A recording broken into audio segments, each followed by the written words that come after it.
Right, so I've got my base here, and I've sort of started it already, but it's nothing major. I've just built it, primed it, and then given it a coat of Xandri dust.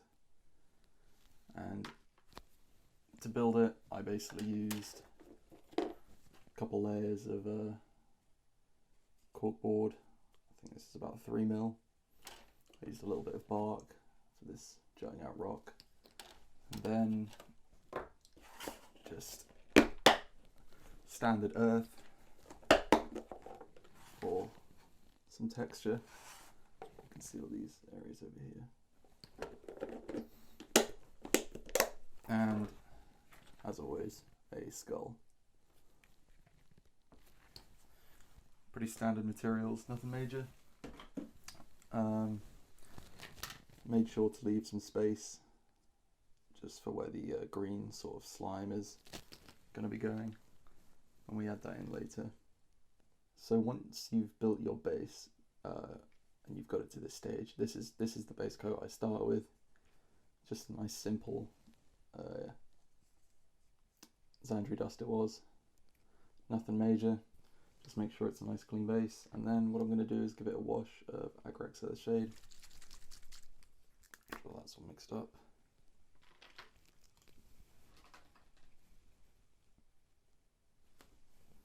I just do this all over, quite a generous wash, making sure I cover everywhere.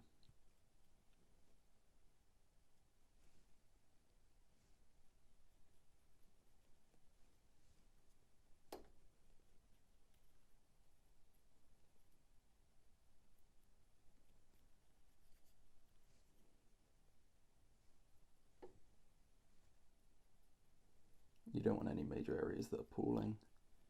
Just make sure everywhere's got a nice coat to it. The skull, we're going to fill that in last, so you don't need to worry about getting paint on that, because we'll come back at the end and paint that in.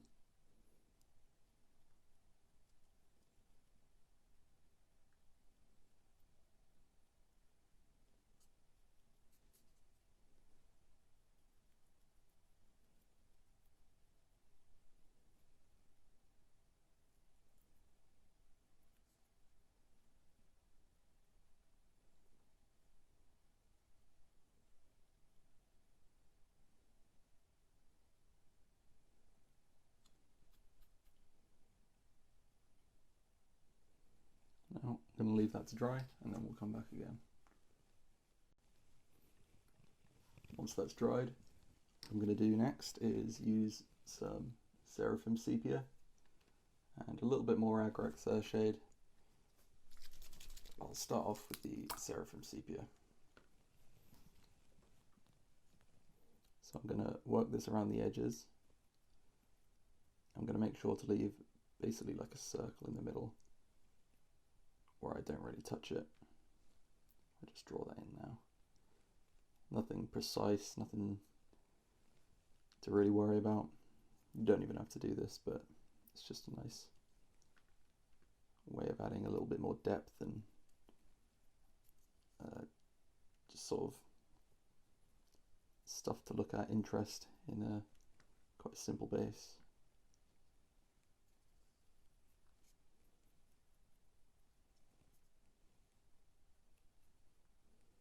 So once again, we're getting everything pretty much, not really worrying. So now that I've done the Seraphim Sepia, I'm just going to quickly go back to the Agrex Earthshade. I'm going to get the center, and what I'm going to do is just sort of mix around into the rest of the Seraphim Sepia.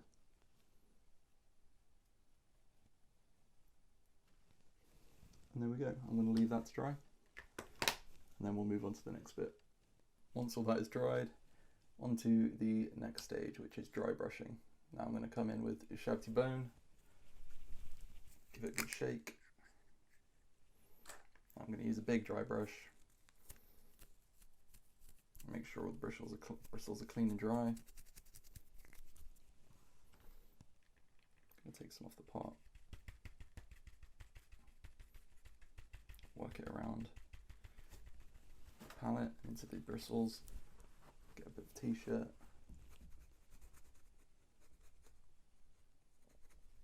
Swipe off the excess, and then I'll do a little test on my hand. That's right. I'm going to come in. I'm just going to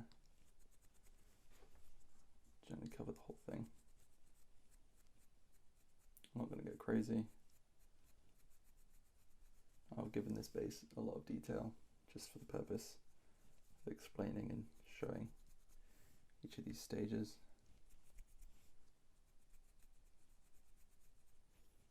The less paint on your brush, the more subtle this will be, so the easier you can use it to build up transitions or just build subtle bits of dry brushing.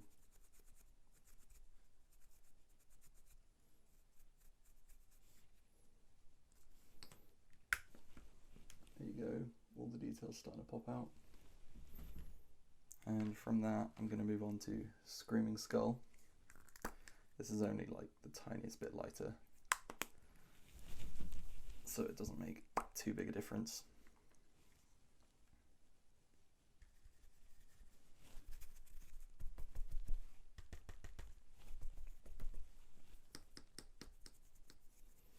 What I'm going to do is just get the very outer edges.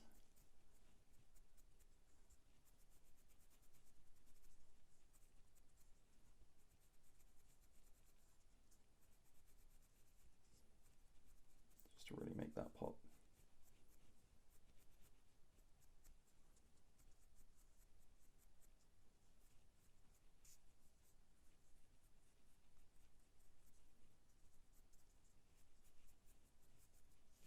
And that is good enough for me. Once again, leave that to dry. Shouldn't take long considering it's dry brushed on. But next up, we are going to start picking out some of the green sort of slime at the bottom.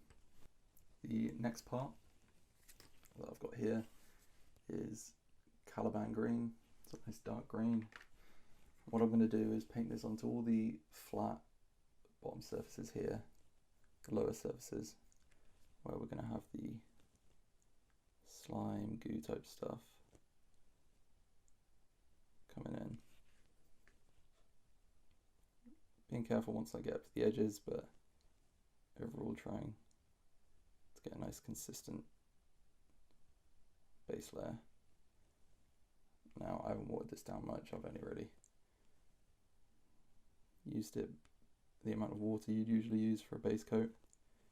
It's not particularly thin, it's not particularly thick. It's pretty normal, so we're going to probably need a couple of coats. It doesn't matter if you go over the rim, as we'll be coming back and doing that at the very, very end.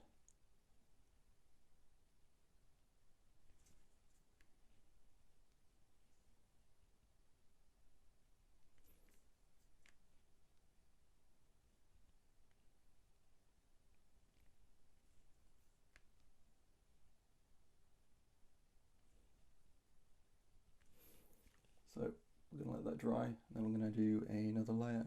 So now that that's dry, what I've got here is Abaddon Black in this little pot.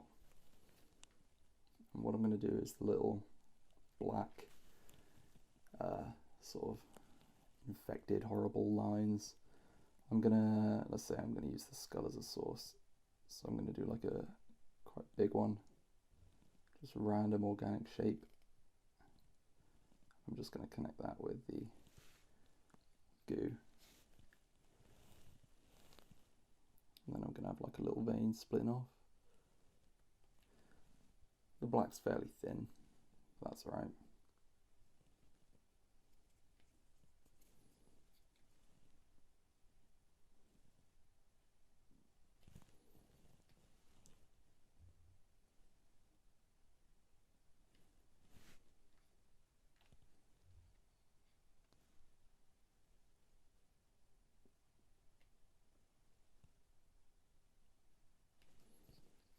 So pretty standard.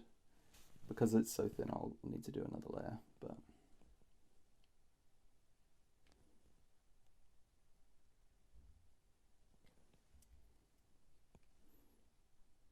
can even have it like pooling some areas.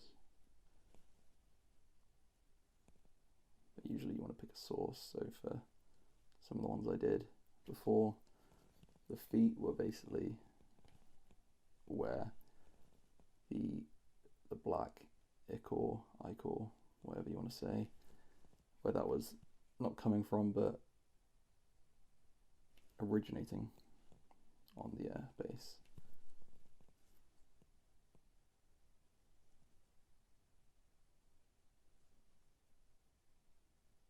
So super simple.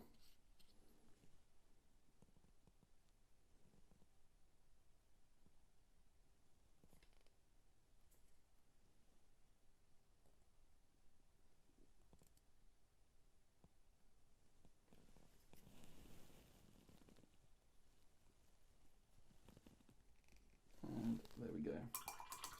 Now I'm going to go paint the skull.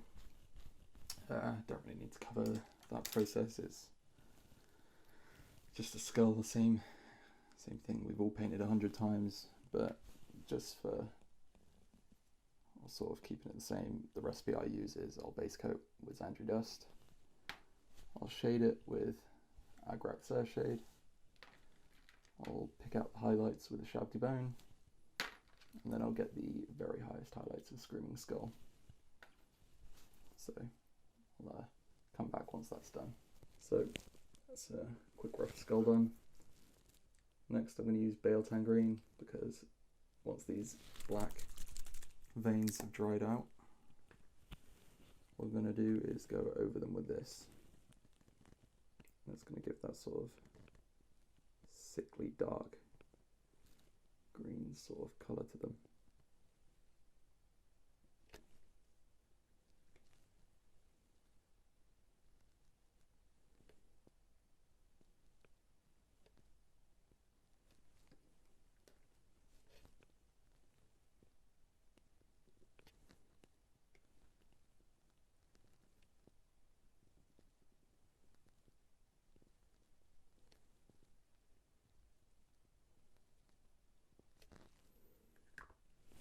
And there we go. Right, I'm going to leave that to dry.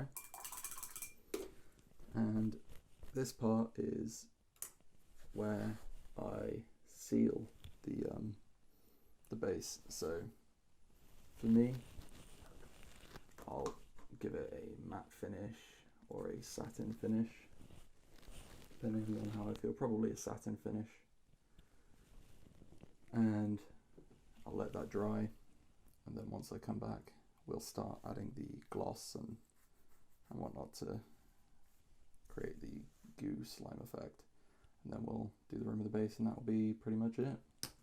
Once that's done, I've got some gloss varnish here, and I'm just gonna stick it in the end of a base, just a little plastic base. You can use Ard Coat from Games Workshop, but I just prefer this. So first off, I'm just gonna really heavily apply it onto the green areas.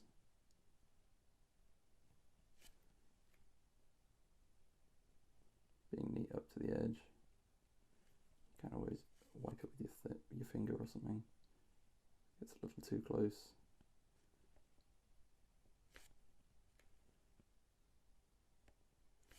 So I'm putting it on real heavy, just to give some depth to it as well.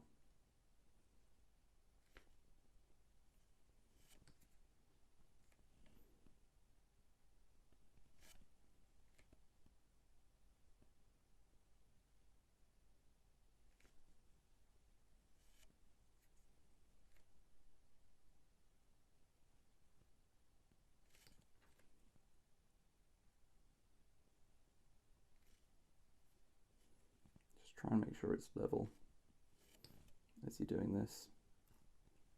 You don't want it to sort of pull up anywhere you don't want it. As well as that, I'm going to paint into the black sort of inky, sticky veins that we've got going on. Connect that to the green stuff.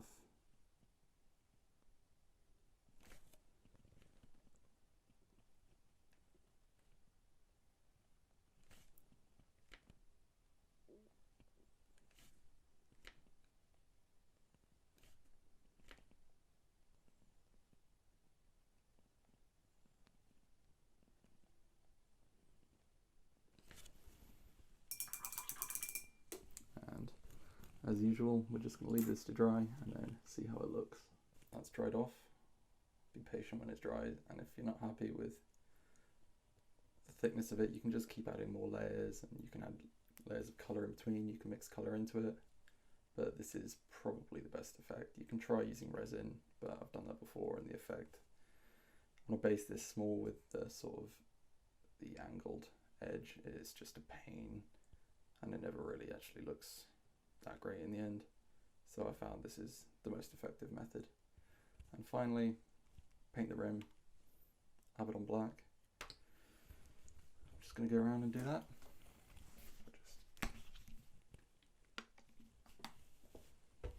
Nice and simple. Using the edge of the brush almost. Well, not almost.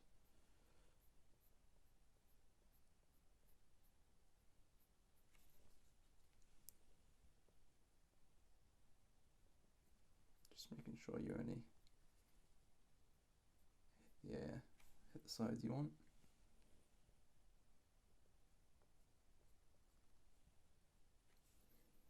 Quickly dry it with a hairdryer and then come back, do another layer. And there we have it. All done and dusted. Super easy. And quite nice. It'll look good when the whole army is based like that.